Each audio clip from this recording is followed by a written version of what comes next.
जय माता दी दोस्तों। आज हम नवरात्रि के पावन दिनों में सुनी जाने वाली महामाई दुर्गा की पावन कथा श्रवण करेंगे।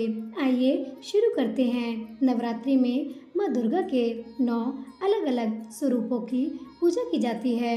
माँ दुर्गा को प्रसन्न करने के लिए नवरात्रि के दिन सबसे अच्छे माने जाते हैं। दरअसल इन दिनों में जो भक्त सच्चे मन से माँ दुर्गा के सभी स्वरूपों की पूजा करता है, उसकी सारी इच्छाएं माँ दुर्गा पूरी करती हैं। 9 दिनों तक माता रानी की पूजा अर्चना के साथ आपको इस कथा का पाठ भी अवश्य करना चाहिए।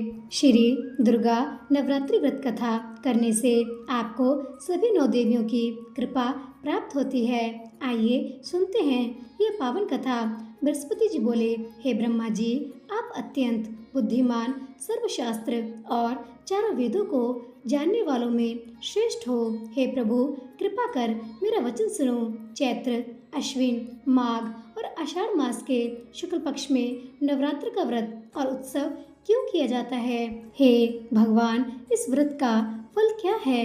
किस प्रकार करना उचित है? और पहले इस व्रत को किसने किया, सो विस्तार से कहो।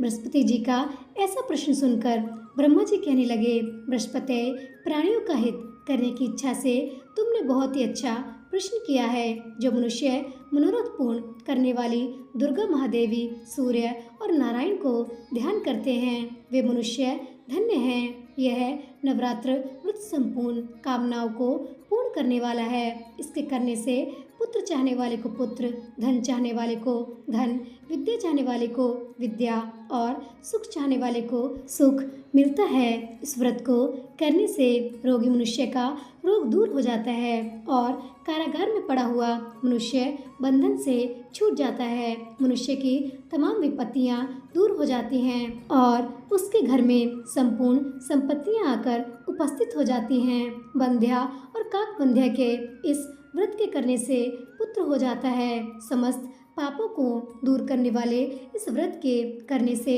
ऐसा कौन सा मनोरथ है जो सिद्ध नहीं हो सकता? यदि व्रत करने वाला मनुष्य सारे दिन का उपवास न कर सके तो एक समय भोजन करे और उस दिन बांधवों सहित नवरात्रि व्रत की कथा श्रवण करे। हे बृहस्पति, जिसने पहले इस महाव्रत को किया है उसका पवित्र इतिहास मैं तुम्हें सुनाता हूँ, तुम सावधान होकर सुनो। इस प्रकार ब्रह्मा जी के वचन सुनकर बृहस्पति जी बोले, हे ब्रह्मांड, मनुष्य को कल्याण करने वाले इस व्रत के इतिहास को मेरे लिए कहो।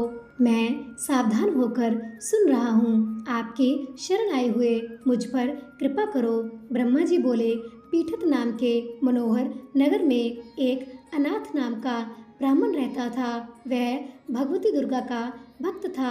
उसके संपूर्ण सद्गुणों से युक्त मानो ब्रह्मा की सबसे पहली रचना हो ऐसी यथार्थ नाम वाली सुमति नाम की एक अत्यंत सुंदर कन्या पैदा हुई। वह कन्या सुमति अपने घर के बालकपन में अपनी सहेलियों के साथ क्रीड़ा करती हुई इस प्रकार बढ़ने लगी, जैसे शुक्ल पक्ष में चंद्रमा की कला बढ़ती है।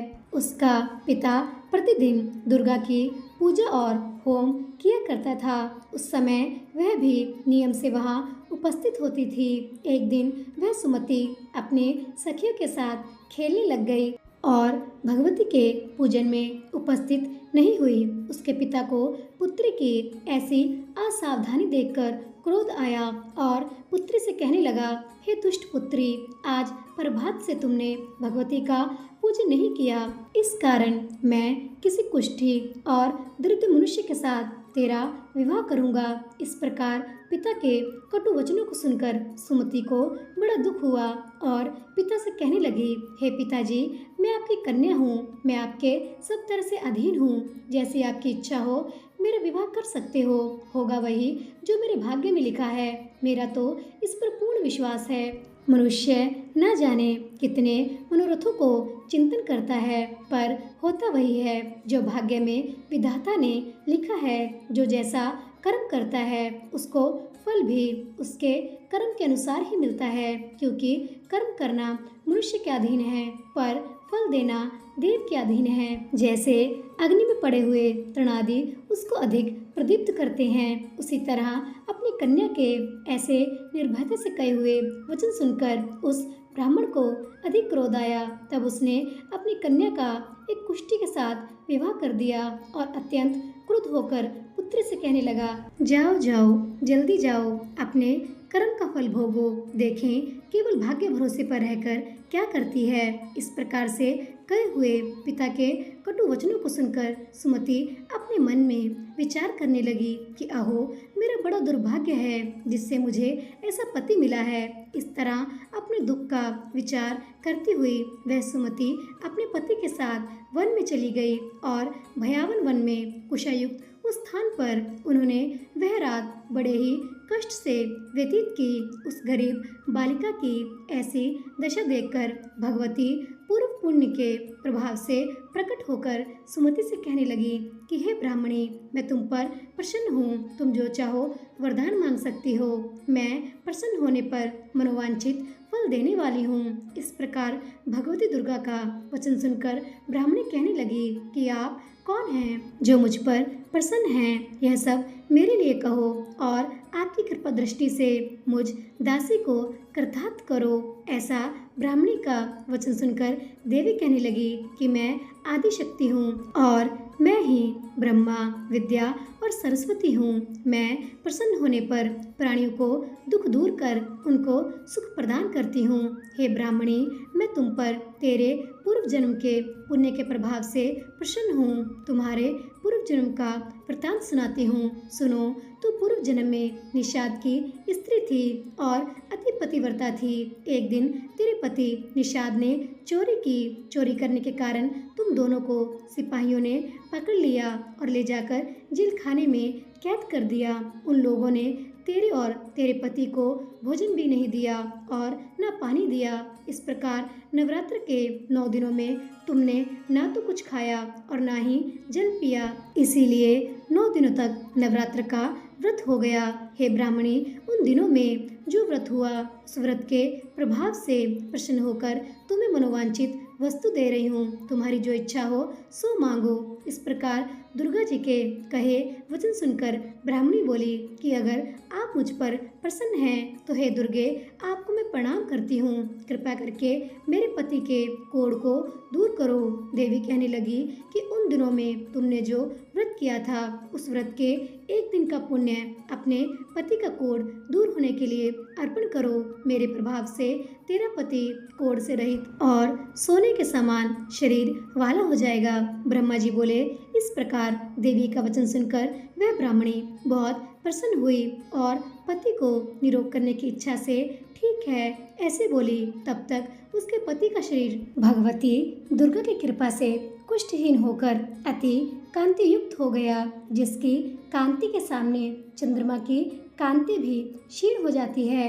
वह ब्राह्मणी पति की मनोहर देह को देखकर देवी को देखकर अति प्रक्रमा वाली समझकर स्तुति करने लगी कि हे दुर्गे, आप दुर्गति को दूर करने वाली, तीनों जगत का संताप हरने वाली, समस्त दुखों को दूर करने वाली, रोगी मनुष्य को निरोग करने वाली, प्रसन्न होने पर मनोवांछित वस्तु को देने वाली और दुष्ट मनुष्यों का नाश करने वाली हो। तुम ही सारे जगत की माता और पिता हो। हे अम्बे, मुझ अपराध रहित अबला की मेरे पिता ने कुष्ठ के साथ विवाह कर मुझे घर से निकाल दिया। उसकी निकाली हुई पृथ्वी पर मैं घूमने लगी। आपने ही मेरा इस आपत्ति रूपी समुद्र से उद्धार किया है।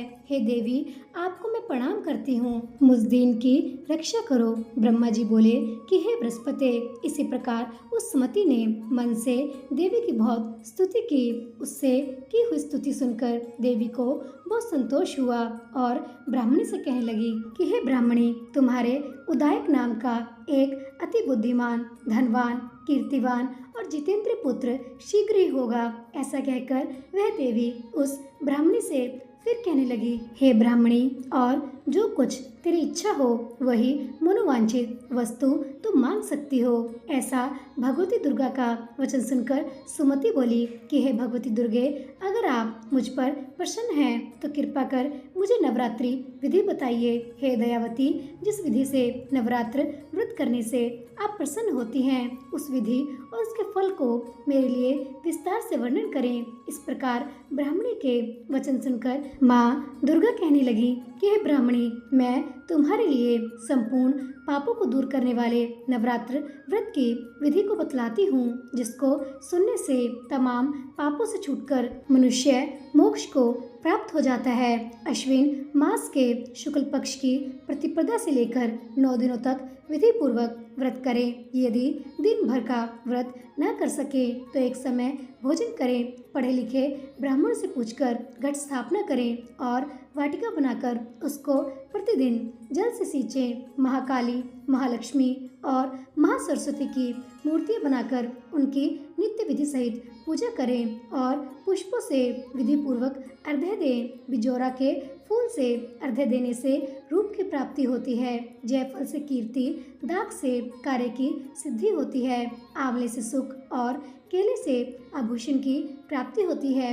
इस प्रकार फलों से अर्घ्य देकर यथाविधि हवन करें। खांड, घी, गेहूँ, शहद, जौ, तिल, बिल्व, नारियल, दाख और कदम्ब, इनसे हवन करें। गेहूँ होम करने से लक्ष्मी की प्राप्ति होती है। खीर व चंपा के पुष्पों से धन और पत्तों से तेज और सुख की प्राप्ति होती है। आंवले से कीर्ति और केले से पुत्र हो। कमल से राज सम्मान और दाखों से सुख संपत्ति की प्राप्ति होती है। व्रत करने वाला मनुष्य यदि इस विधान से होम कर आचार्य को अत्यंत विनम्रता के साथ प्रणाम करे और यज्ञ की सिद्धि के लिए उसे दक्षिणा दे। इस महाव्रत को पहले बताई हुई विधि के अनुसार जो कोई करता है उसके सब मनोरथ सिद्ध हो जाते हैं। इसमें तनिक भी संशय नहीं है।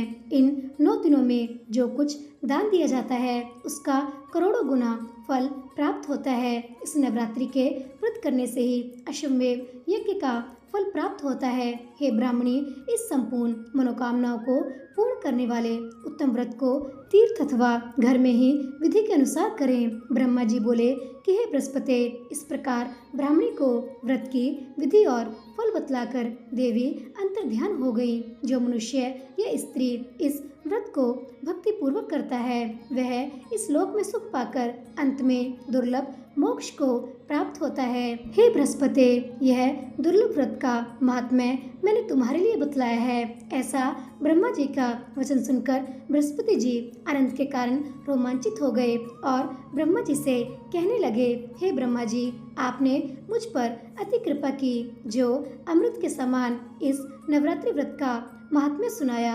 हे प्रभु, आपके बिना और कौन इस महात्म्य को सुना सकता है।